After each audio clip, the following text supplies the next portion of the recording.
Tonight is the Nigerian Independence Celebration Quiz and Excellence Night, organized by Edo Connect. And I have to say, the people who have turned up here have done an amazing job. Everybody seemed to be extremely happy that we're talking about ourselves, we're celebrating ourselves, and they want to see people who have worked in the community.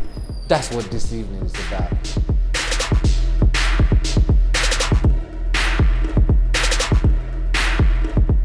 Ladies and gentlemen, good evening. Thank you and welcome for coming to the Nigerian 62nd Independence Celebration Quiz and Excellence Night. I want to thank our special guest, Princess Theresa Erediauwa. Round of applause.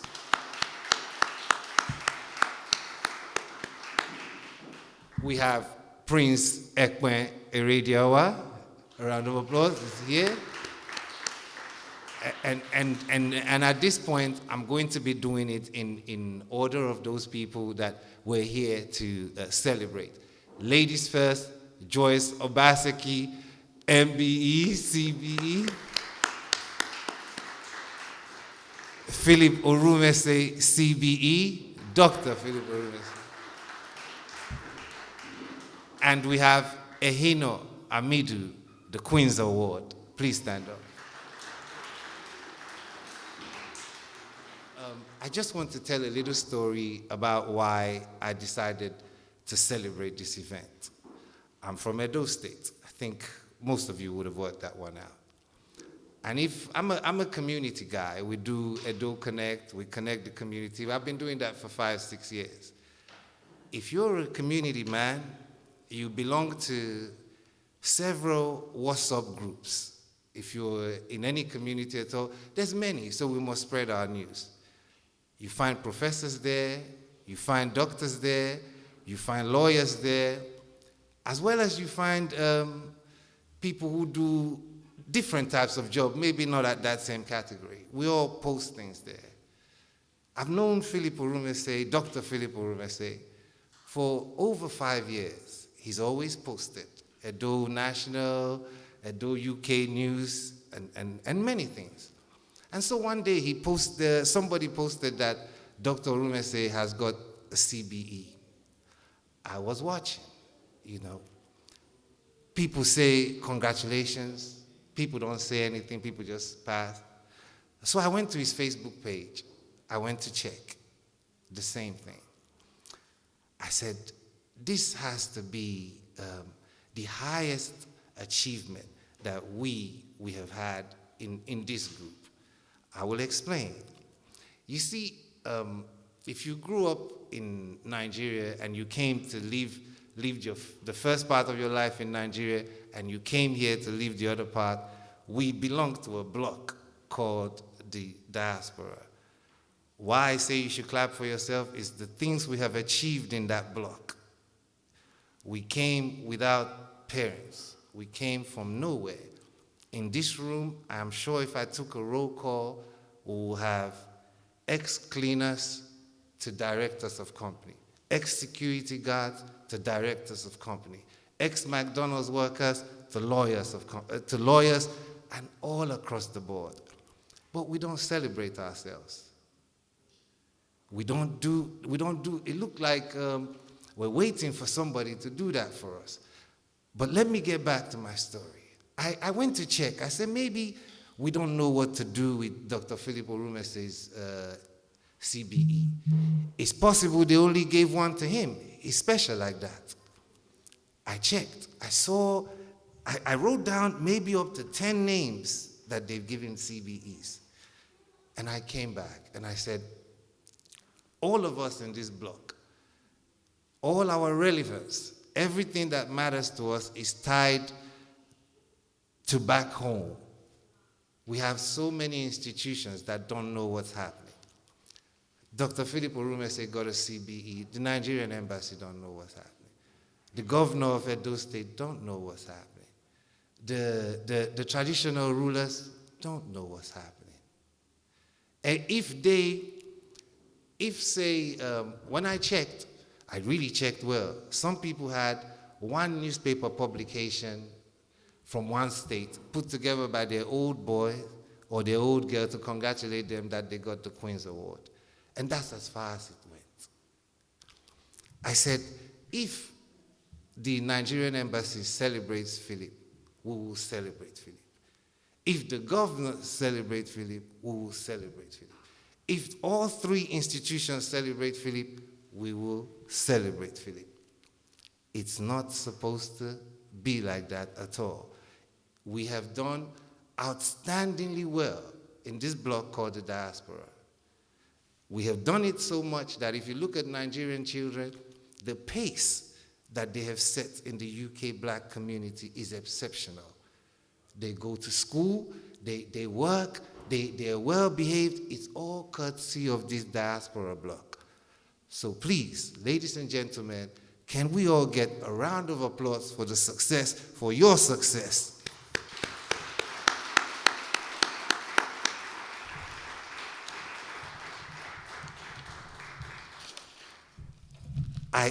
I try to look so much to say, why did we forget about ourselves besides just besides the institutions?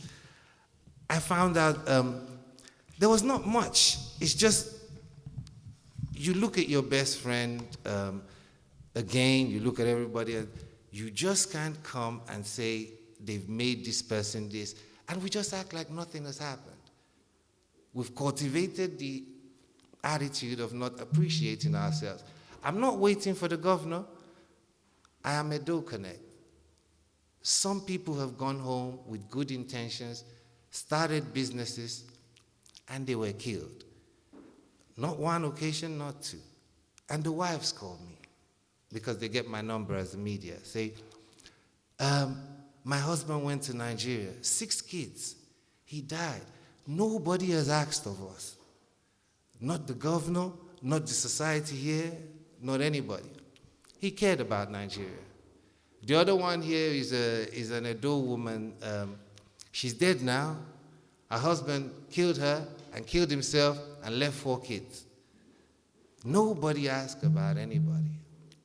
We need to celebrate ourselves more, starting tonight, starting with the people here who have led the line, coming here from cleaner, from everywhere. I would say, who in this place got into the plane from Nigeria and thought about a Queen's Award? It was not on the menu. It cannot happen, and we just look the other way.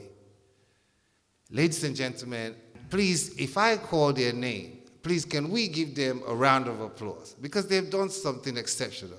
They have led from the front. I do it, ladies first. Mrs. Joyce Obaseki, CBE.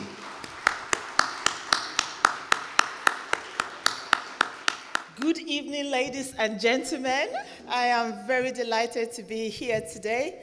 I've been asked to talk about what we do in the UK, how we found out about the Queen's nomination, my experience at Buckingham Palace, my personal journey, and finally, my final words of advice.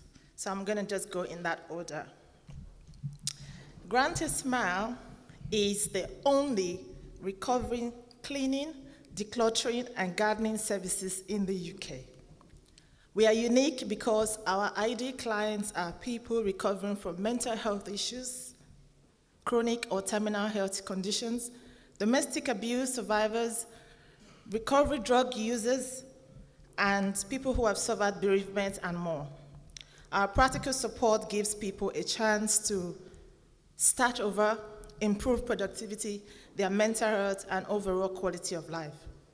Currently, we are operating in 3 countries: the UK, Myanmar, which is in Southeast Asia, and Nigeria. Our mission differs in each country, pending the social and economic needs of the most vulnerable people we choose to serve. However, we have one mission, and that's to grant smiles. I have been to Buckingham Palace twice, actually.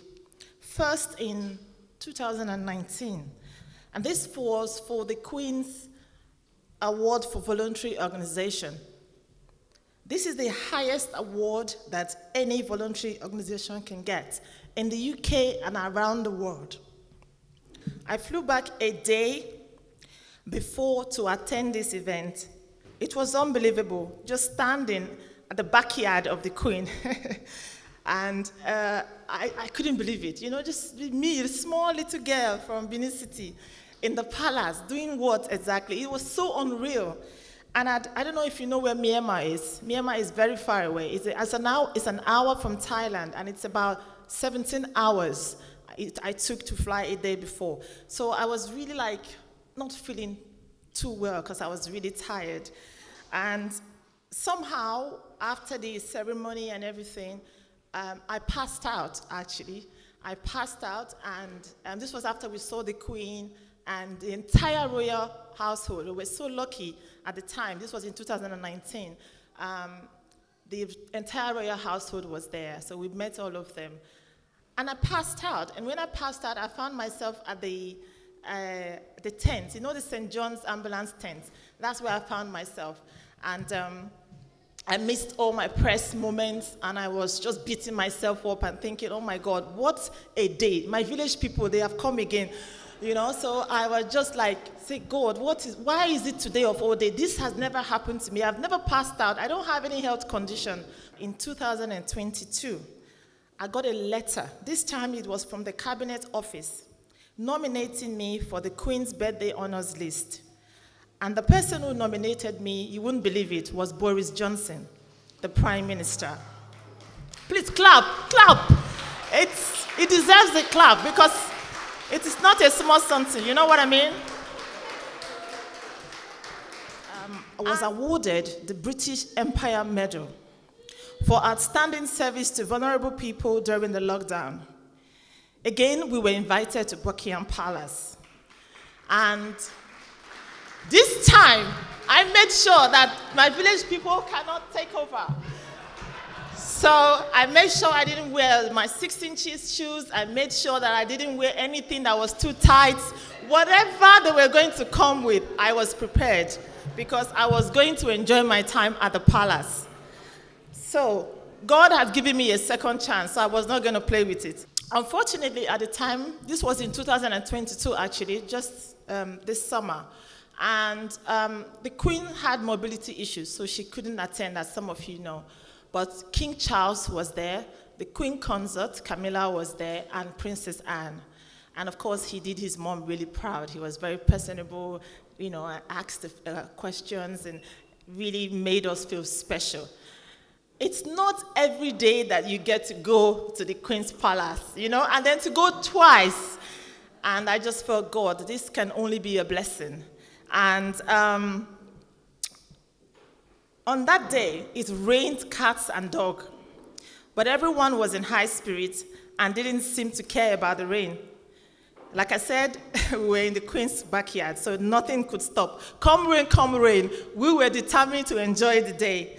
And we met some extraordinary people doing extraordinary things across the world.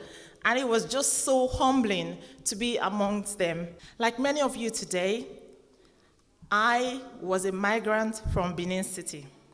My mom was a cleaner, and my dad was a driver. I came from a very humble background. But on getting to the UK, I simply refused to settle for less than my best. Don't forget those words. I worked hard and I was focused. And for 18 years, I was a senior teacher at a secondary school in the UK. Guess what I was teaching? English. That's how I started. Imagine, you know when you have strong Benin accent and you're teaching English in a secondary school. But I had typical Benin accent, and I'm teaching English to secondary school students who will ask you, Miss, are you qualified to teach English? But that did not stop me. The behavior was unruly, as you know. One told me I should go to Africa and eat banana once. And I go home that day and I cried, and I said, what kind of teaching job is this? No respect from these kids. But actually, it made me stronger. For every challenges I faced, it made me stronger. Can I also just tell you that at the age of 13, I actually went to live with my auntie in Lagos. And I could not speak the English that you are hearing me rapping right now. I could not speak English very well. I was very good with speaking pidgin English, but not the standard English. But because I was bullied a lot at school because I couldn't speak English. I couldn't just fit in. And so I told myself, I'm going to go to university. I'm going to read English. And I'm going to teach English. But at the time, I didn't know I was going to teach English in the UK. I thought I was going to teach it in Nigeria. It's always been my dream to be a teacher. And I followed that path. And it did even more than I expected. I resigned from my teaching position in 2017. And why did I resign from such a lucrative position? Because this time I wasn't just a teacher, I was a senior teacher. I resigned after an encounter I had with a child. His mom was battling cancer, and he had no practical support at home. And so he would come to school with dirty uniform and got bullied quite a lot by the other kids. And one day I asked this child, I said, why are you always turning up to school in dirty uniform? And he told me, Miss, my mom has cancer and she's really struggling. And as a mom, I've got 3 kids myself. I've got 3 boys. Those words hit me hard. And I felt, as teachers, we don't always see what goes on through, behind closed doors. And we just see the children coming up, turning up to school the way they are. And I started digging to find agencies or organizations that can help this child outside of social services. Because I knew that this child was not at risk. He was just in need of practical help at home. And so I dug deep and I couldn't find any. I couldn't find any organization outside of social services. And I said, this is my purpose. I am going to quit my job and I'm going to start Grant a Smile. At the time, my husband also thought I was going crazy. He thought, is this middle-age crisis? What's wrong? Are you going to quit your job and start cleaning people's homes? I said, I think this is what God wants me to do. It is a mission, and I'm going to do it. And I did. And I'm so glad that I did. When God calls you to do something, He lays it in your heart. Never, ever doubt that calling. Just face it. Just go. I didn't know how to even manage an enterprise. I didn't know how to do business. But today I'm standing here as a social entrepreneur. Thank you. Even when I was struggling to take the company to another level, guess who gave me a scholarship? Imperial College Business School gave me a scholarship to do an executive MBA program. My school fees is £60,500. I did not pay £1. They were paid for me, and I went to Imperial College Business School to do an executive MBA program, just so I understand how to do business. Because they saw what I was doing for the community, and they gave me the Inspiring Women's Award Scholarship. That is just to encourage you today, because you're sitting here thinking, it cannot happen to me. It can happen to you. It can happen to you if you're focused. I'm here to inspire you. I'm here to encourage you, because you are made for more. You are made for more. We have expanded our services to Chester, Glasgow, Reading, Dorset, the entire borough of Southwark, Kent, Westminster, entire borough of Epping Forest, and many more. We work with Citizens Advice Bureau. We work with schools, hospitals, GPs, and agencies such as Family Mosaic and Minds. I never thought that was even possible to work with social services. Social services are now looking for me and giving me contracts and saying, could you help this borough? Could you move your services to this place? Could you extend to that place? All the connections you think you're finding in people, it's not in people. It's in God, only if you stay focused. What started as a mission to help one family has become a full-blown social enterprise and touching thousands of lives across 3 continents. Today, I'm incredibly honored and grateful to be recognized as the woman who offers the gift of a clean home, the gift of a smile. My journey would not have been possible without God, my biggest supporter, my cheerleader, my husband, Elsin Obaseki, my children, Nakwe, Jaden, and Nathan, who gives me the space I need to pursue my passion. If anything I have said today does not resonate with you, I want these words to sink in. If you're raised in a dysfunctional home, it is not your fault. If you were abused as a child, it is not your fault. If your parents were uneducated and poor, just like mine, it is not your fault.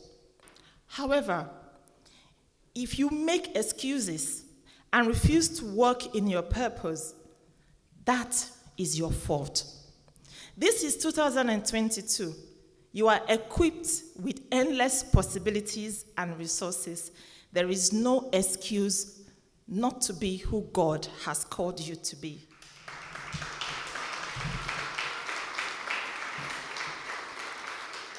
I want to thank Edo Connect. Thank you so much for this opportunity to share my story. I want to thank you for this initiative. And I pray that God Almighty would enable you and support you in ways that you cannot imagine, so that this and more people like me will be celebrated in a bigger room. Thank you.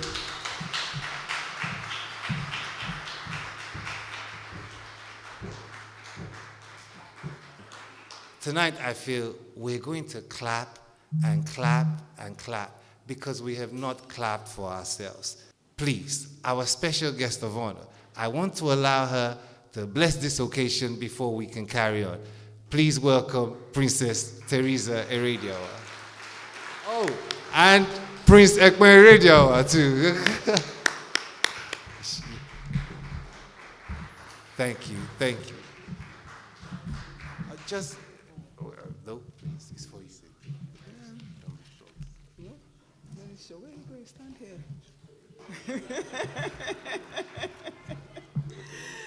Good evening, ladies and gentlemen. So we are very proud to be here. We are very proud to be not only Edos, I think there are other tribes here as well. So we're all proud to be Nigerians and to be Nigerians living abroad. We've all done different things. We've all achieved. We have lawyers, we have doctors, we have engineers here. So at the end of the day, that's my brother. That's my younger brother. And my sister is there. She's an author. I've got some other authors as well, and all that. So I'm just going to let Edo Connect, run the show, and then we'll just take it from there. And so I'm not going to bother with my speech. So thank you for coming, and I hope we all have a good time. Thank you, Princess. Thank you. Okay, and now we can now get into the program. Ladies and gentlemen, Princess Theresa Erediauwa. I tell you a little bit about myself. I also, this is not possible. Our people will ring you anywhere, Mr. Monua, how can I help you? Mr. Monua, how can I help you? I'm on the mic. I'm presenting this show. Okay, I'm coming in. The security guard, please let Mr. Monua in. Thank you very much.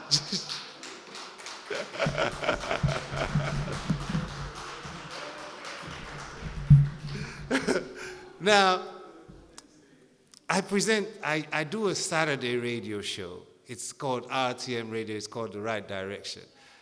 It's a Nigerian Afro-Caribbean show. Anything you do, anything you do, I can talk to you. I call the people in the health sector and I say, look, there's 800,000 jobs. Brexit didn't work out. But I want to hear it from you. I call the people in the housing market. I say there's cladding problem. I want to hear it from you. You understand? I call the people in every industry as LBC does, because this is our block, and this is what concerns us. We're very productive in this block. But there's one guy that presents with me every Saturday morning. Excuse me, he doesn't believe in Jesus Christ and those things, you understand? He believes in the goodness of the heart. And that is how we bless the show. So I said to him, today we have special people here, and you must bless the show. So please, ladies and gentlemen, from RTM Radio, Tiko Nikosia, come over here and open the show.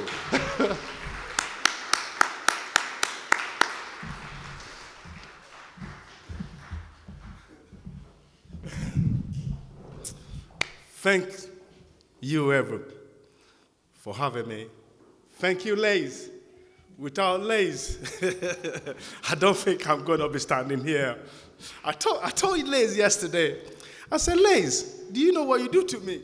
I said, you are like an eagle, baby eagle. When the baby eagle reach the stage for them to fly, the mother eagle will take the eagle, baby eagle now, and take the baby eagle somewhere else and just drop the baby in the air. I said, okay, now it's now left for you. You need to fly. So I said, Lace, this is what you're doing to me now. You're putting me on the spot. But I like it. He's a great man. I welcome you here. I appreciate you. I love you guys. I don't know you, but I know we are Nigerians. We are Edo people. But apart from saying that we are Edo people, I don't want us to limit it at that. I was having a discussion with my sister there. We were talking, they say, yeah, Edo, Yoruba, Igbo, Hausa. We have done those things for a very long time. That is how our parents brought us up. But I want you to remember one thing. I want you to understand one thing. Our parents were not born in Nigeria.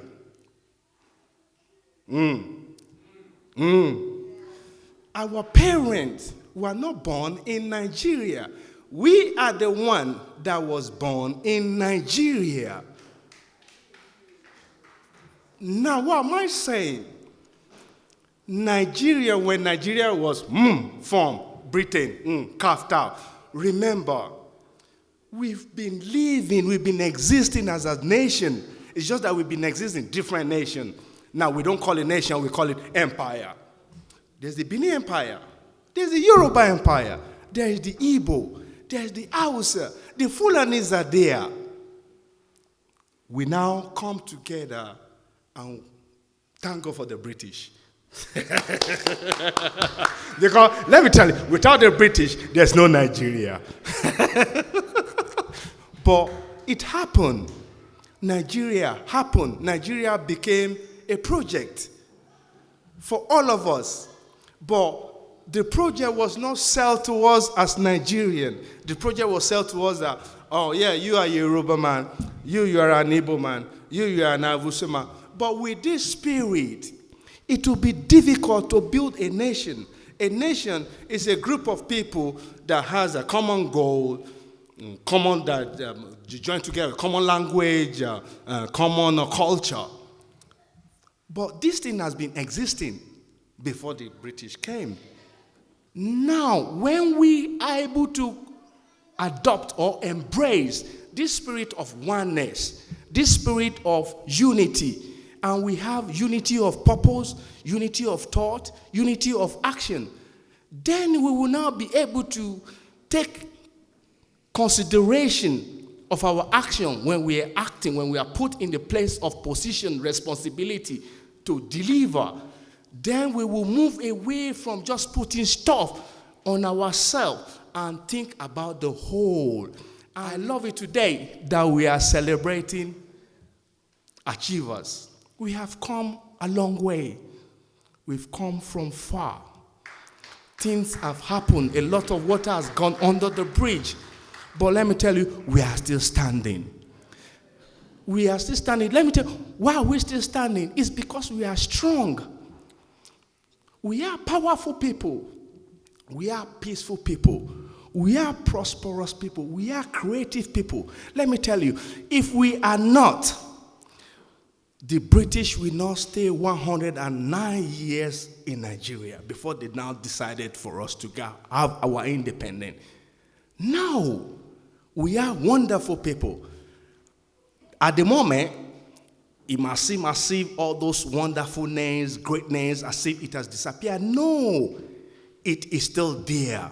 Nigeria is a prosperous country. Nigeria is a peaceful country.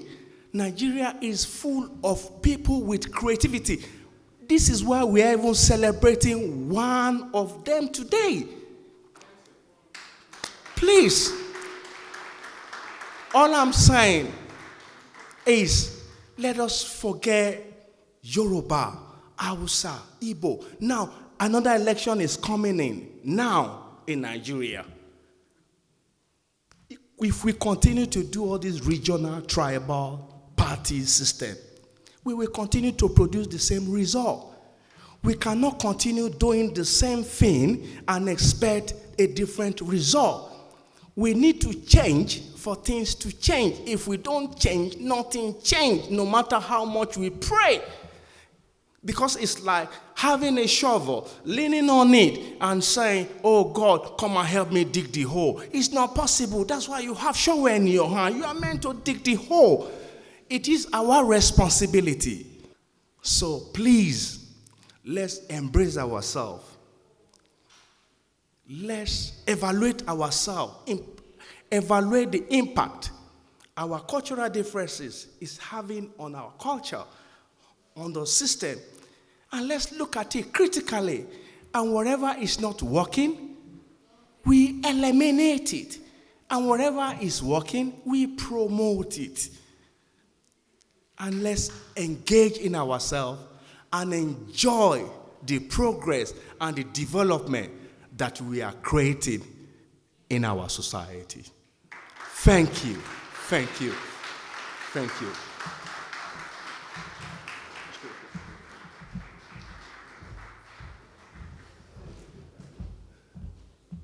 I need to call on another guest who has just received a Queen's recognition. The man who made me start this story. Ladies and gentlemen, Dr. Philip Orumese.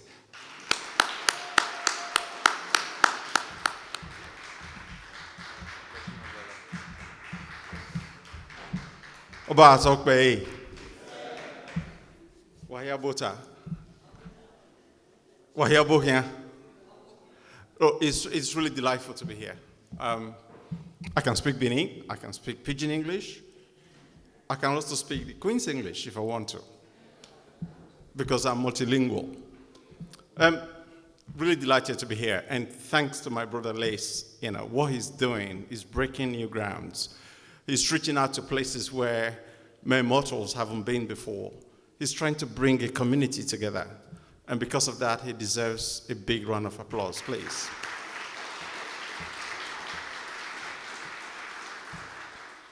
So my story is the story of everybody in this room and the story of many Nigerian migrants.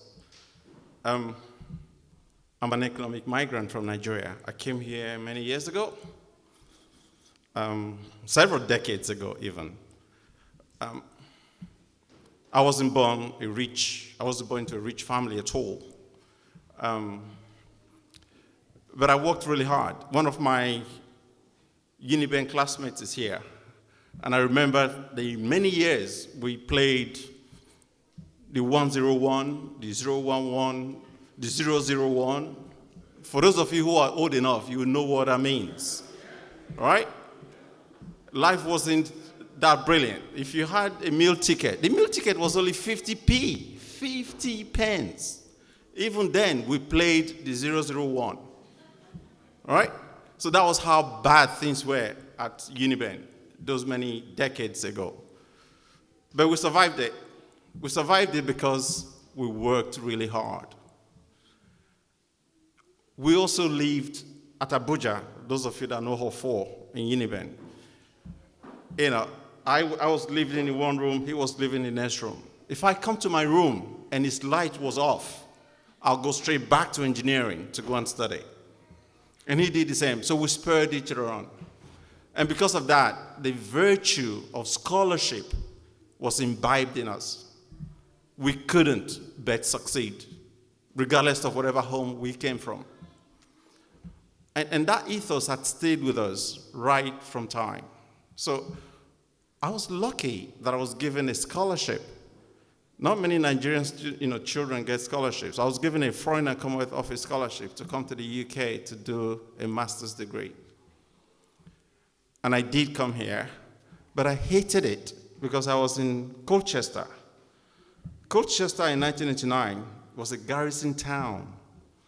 People used to peer at me through the windows. And I remember going to one of my professor's house for Christmas. His son tried to wipe my skin off to see if the black would come off his hand. That's how bad it was then. So I hated it, and I went straight back home as soon as I finished my degree program. I couldn't stand it in this country. But I was going back to hell. Because when I got to Lagos, there was nothing to do. I had to come straight back again to the UK. And I came back, guess what? Even with a master's degree, I was a cleaner, I was a porter, and I also worked in the kitchen. But I also worked as a security guard with a master's degree. Not many people knew that, but I did what I had to do to survive. But life carried on anyway. And because I was cut out to succeed, nothing was going to stand in my way from succeeding. But along the way, I had support. I had people who believed in me, people who sponsored me, people who mentored me, people who coached me, people who gave me a chance, regardless of my accent, my color, my nationality. They did that not because they liked me, they did that because they wanted something from me, because they needed what I had for them to succeed. As they succeeded, I succeeded. When they got promoted, they took me with them. I got promoted. Now there's a lesson there, and I say this to everyone. It doesn't matter who you are or what you do. Be very good at it. If you're a cleaner, be the best cleaner, such that down the street will be looking for you to come and clean down the street for them. If you're a driver, be the best driver, so that Elon Musk will be looking for you to come and drive his car for him. That was my story. People saw something in me that they wanted. And because they knew that with me by their side, they are likely going to succeed, they took me with them on their journey. And that's how I got to where I got to, right? So today, I manage 11 billion pounds on behalf of the United Kingdom.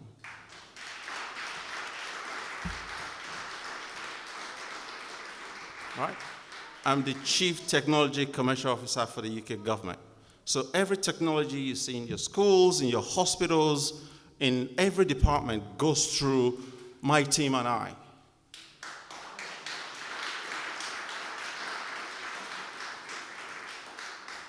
But beyond that, and again, this is something I've tried to do by coaching, sponsoring, mentoring, and giving others a helping hand, is policy. Forget about the politicians. The heart of policy making in the United Kingdom sits with the civil servants. Now, I was privileged when I worked for the Department for Work and Pensions to run their financial services for them.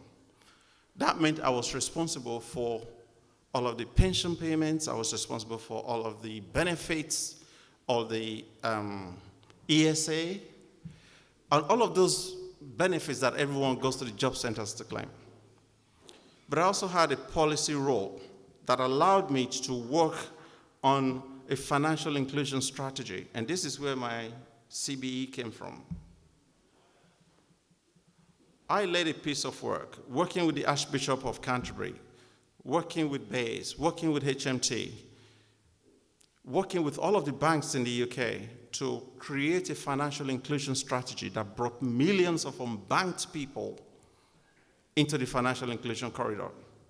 Now, what does that mean? Most of the people from my segmented environment, most of the people who are from inner cities, most of the people who are black like me, they don't have a simple bank account.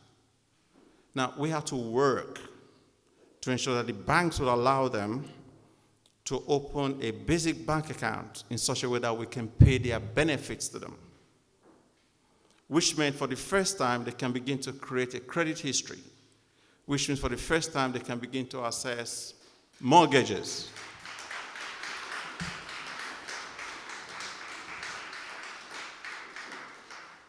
So if I've done anything in my life, that's enough. I don't have to do any more now. I can just go and sit down somewhere and just rest because I know I've fulfilled my duty.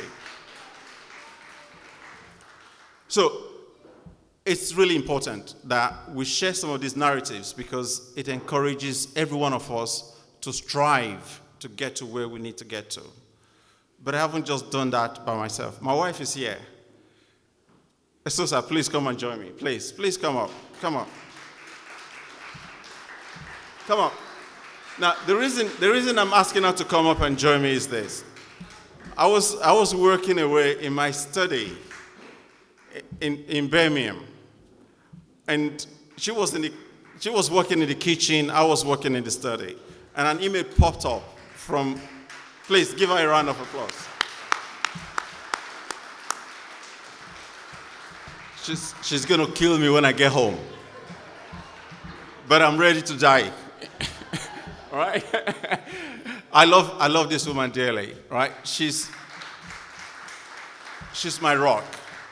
When Liz called me and said, you have to bring Madame, I said, please, don't talk to me, talk to Madame. I gave the phone to her. And Liz, remember, you spoke to her, right? So I was walking away in my study, and an email popped up. I read it. I thought, this is a hoax. This doesn't happen to people like me. It was, would you, Her Majesty the Queen would like to crave your indulgence to award you the commander of the British Empire. I nearly fell off my chair. And I read a little bit more, and it said, do not tell anyone about this. I couldn't keep it to myself, right? So I ran into the kitchen and said, darling, come and read this. And then she read it, and she went, shut up, don't say anything. I thought, how are we going to contain this? If you say anything, the neighbors will hear, right? But she's always been there for me, right?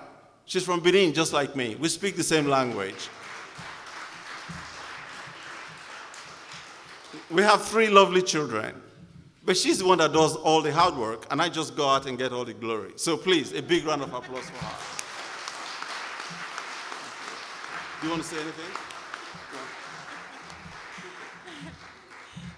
I saw the letter. I thought it was a hoax. I thought, this is a scam. But as time goes on, we realized it was not a scam, and, so because of the lockdown, the attendance, seeing the Queen took a while, but in the end, we went there. So when lockdown was lifted, and it was one of the best days of our lives. It was wonderful. He's an amazing man, Dr. Philip. He's worked so hard. I mean, I share him with the UK government and with so many other people, but he deserved it. He deserved it, and I'm so proud of him. We are also proud of him as he does. Thank you, darling. And he cost me a package. She was the best dressed lady at Windsor Castle, right? All of the celebrities. My wife she was a diamond. She was a gem. So, thank you all. Thank you, darling. Enjoy your evening.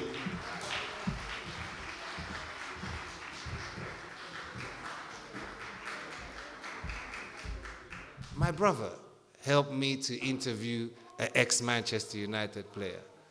He helped me to organize a trial for an Edo guy.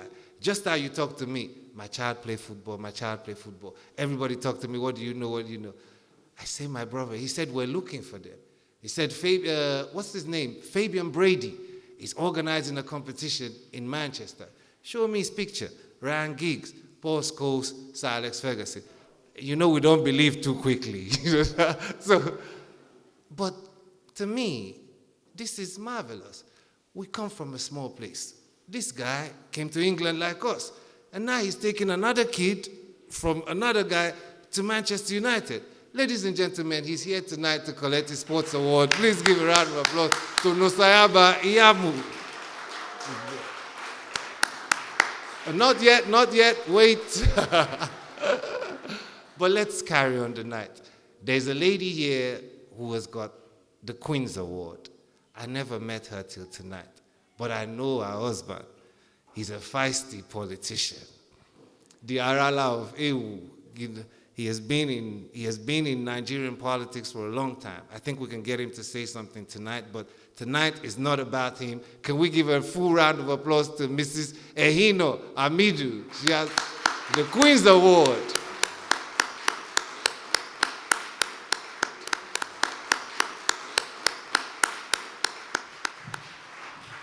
Yes. Good evening, ladies and gentlemen. I always like to say good evening, wonderfully made men and women. First of all, I will say it's a great privilege to be here. I want to say a very big thank you to Almighty God for taking me out of the miry clay and setting my feet upon the solid rock to stay. God has been faithful to me.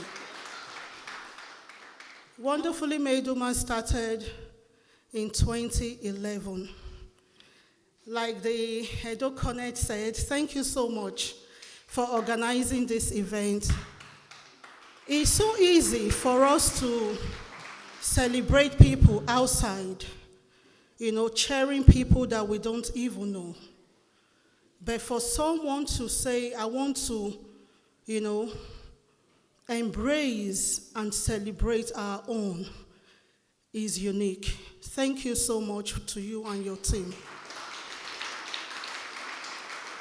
Like Edo's Connect said, I'm a very shy person, quiet, or I used to be quiet. A young girl from Edo State who grew up in Benin. All I've ever wanted to do was to be a voice for women. And I ended up reading law. I had to relocate to the UK in 2005 through highly skilled migrant program, even before my law started. And I thought, you know what, I don't want to practice. I just want to support women. Growing up, I've always knew that I was going to start a charity in Nigeria, but definitely not in the UK, because it wasn't even in my agenda to be in the UK. And when I came to the UK, I started working with British Gas. From there, I started working with Department for Works and Pension as a benefit recovery officer.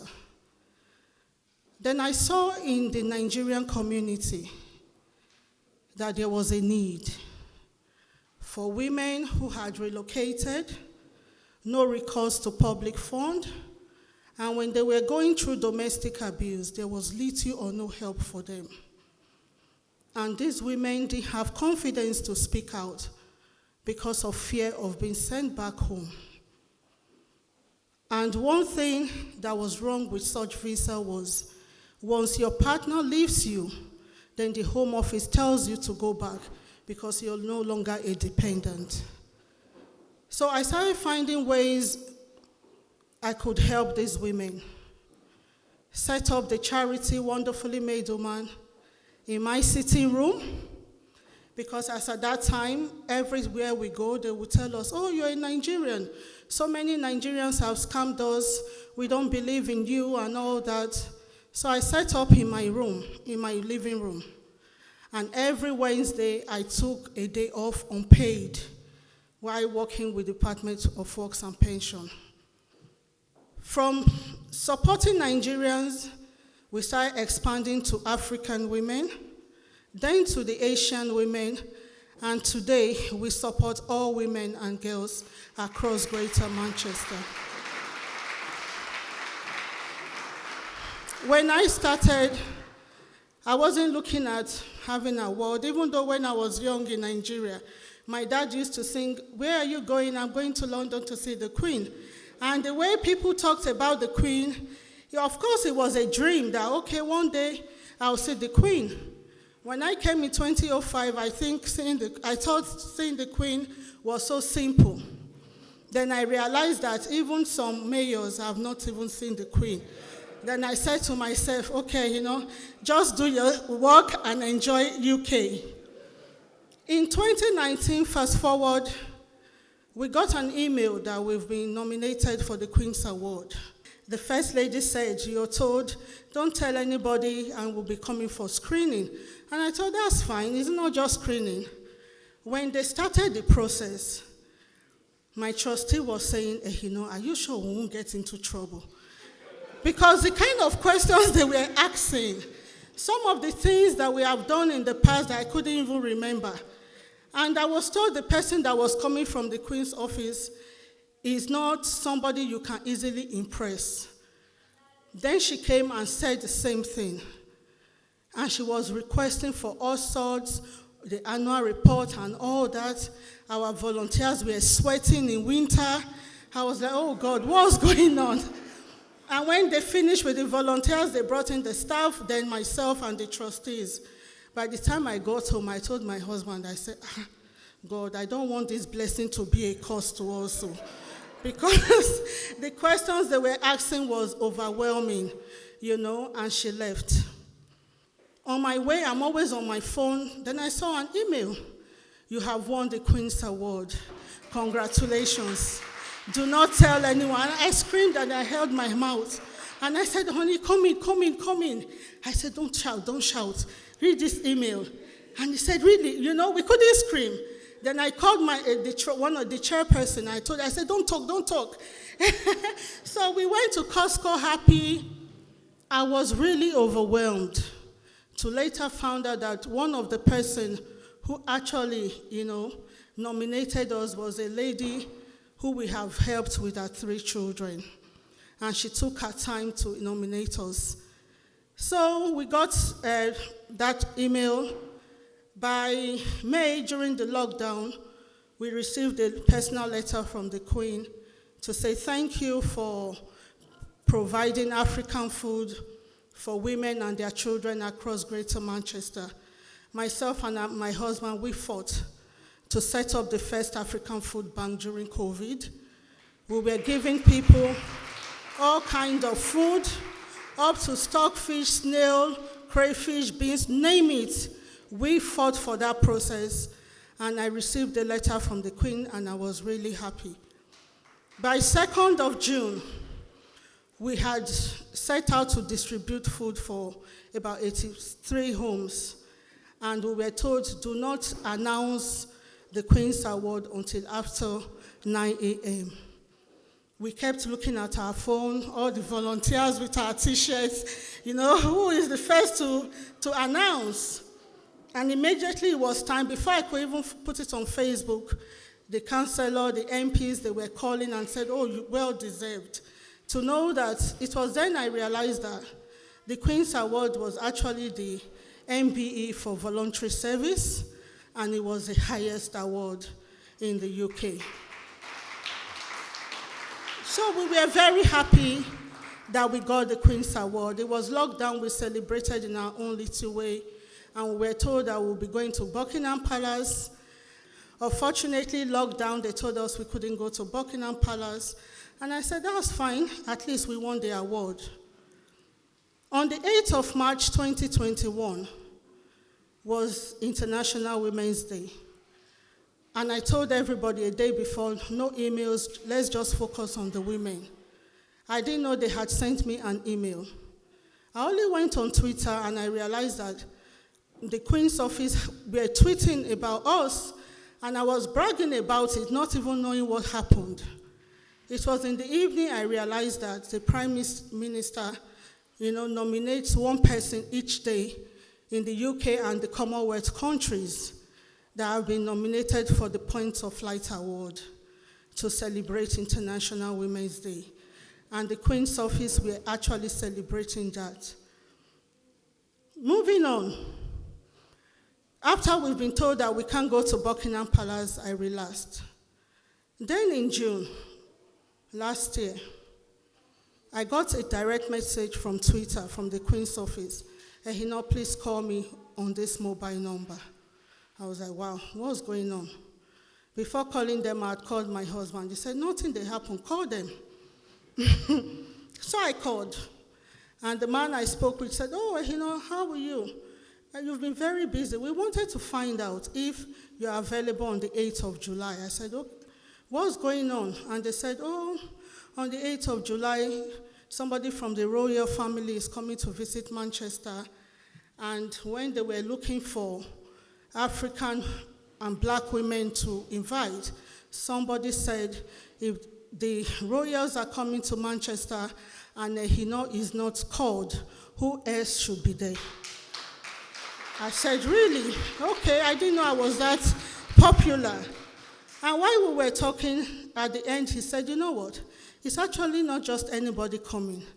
The Queen will be visiting Manchester, and she would like to see you for your good work. Wow. I called my husband again, crying and screaming. On the 8th of July, when it was time, they now told us, the Queen is not feeling well, and she may not be able to go around to see everybody, take as many pictures from far. I said, fair enough, that's fine, at least I'm here. And one thing about me, when I'm going for events like that, I like to stand out. So I had made this Ankara outfit, knowing that if I walked in with my Ankara, everybody would have to look at me. So I walked in, and everybody did look at me. And when it was time for the Queen to come out from the car, they said, those of you in Manchester, you can't stay in the first tent. You had to go to the last one because you're the host. And I'm thinking, wow, the Queen is not feeling well. Before she will get to this, our tent now, she'll be tired, And while we stood, she took her time just greeting and moving around. Then she came to me and stood. And she started asking questions. What I do, why I do it. And the last thing, we spoke for a while. And she said, what is it that you really want to do moving forward? I said, I want to create a befriending service for single mothers. I want to help break the barrier and the stereotype of being a single mom. I want to support them. I want to give them hope. And she looked at the Lord Lieutenant and I said, I hope you make this happen for her. You're doing a good job. I've never heard a service who would say they want to support single mothers. That's a new one. And she was very pleased. In June, I got another email that in celebration of the Queen's Platinum Jubilee, 3,000 people were nominated for the Platinum Champions Award, and I was one of the 490 people across UK to be awarded. And the award was presented by the Duchess of Cornwall at that time, who is now the Queen Consort, Camilla. It is a great honor for me, and I pray for strength and grace to continue to do what God have asked me to do. And I'm praying also that my husband and my children will not be tired, because the job is very, very overwhelming. Sometimes I just say, oh my God, if my husband was aggressive, maybe they slap me. Because sometimes I'm so tired that I come from work and I go straight upstairs. But God has a way of bringing people who will help you with your vision. He knows when I'm tired. He knows when I'm able to talk. He knows when I'm okay to take care of the children. And because he pushes me, I'm able to do more. So I cannot be here without him. Thank you so much once again. And just before I leave tonight, I want to encourage you, men and especially women. We are here today because the Queen lived and lived well. She made impacts in the lives of people, businesses, charities. That's why we're here. When it's your turn tomorrow, will people be sitting to celebrate you? What will you be known for? If you're going through any form of abuse, anything, immigration issues, don't give up on yourself. Know that you're unique, you're beautiful, you're handsome. No one can be like you. and most importantly, that you are wonderfully made. Thank you, and God bless you.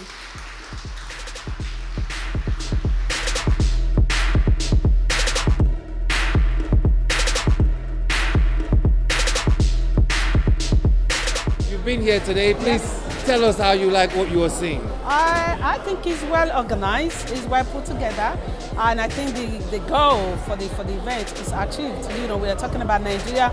Everyone is having fun. We are all dressed up in the Nigerian attire. We are all looking very Nigerian. Glamorous. And yes, it's good. It's fantastic, and I enjoyed it. I think it's brilliant. Thank you. Thank you. The food has been wonderful.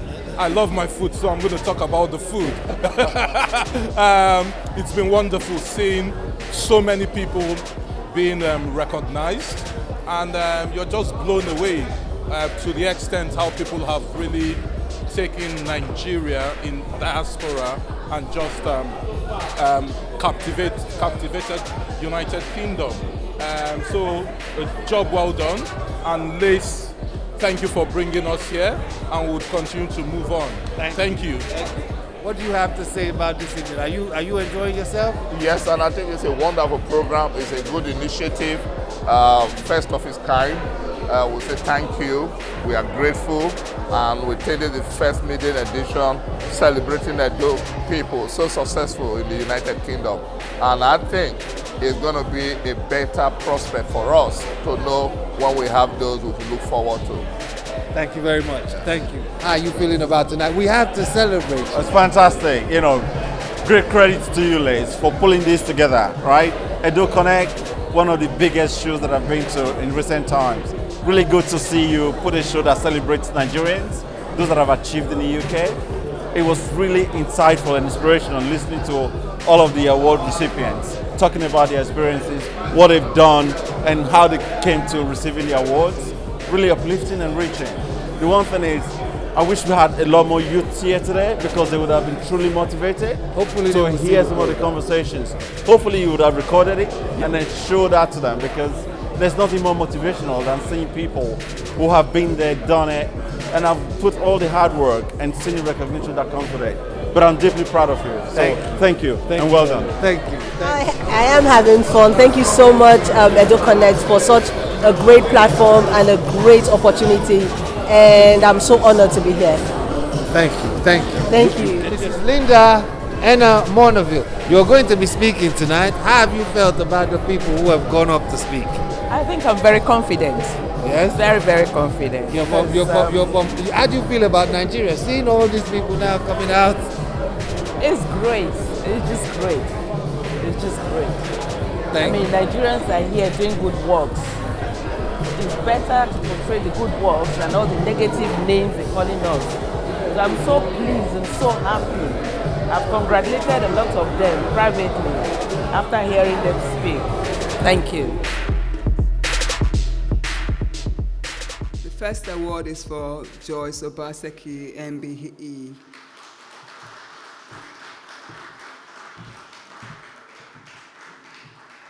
Come out of the picture. Okay. Congratulations.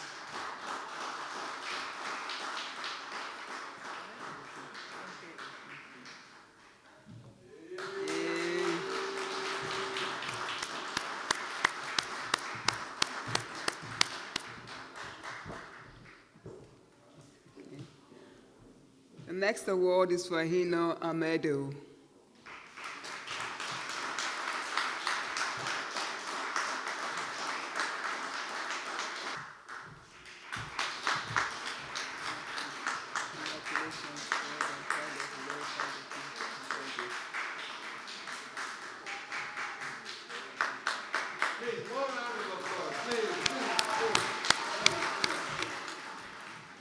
Next award is for Dr. Philip Owense, CB.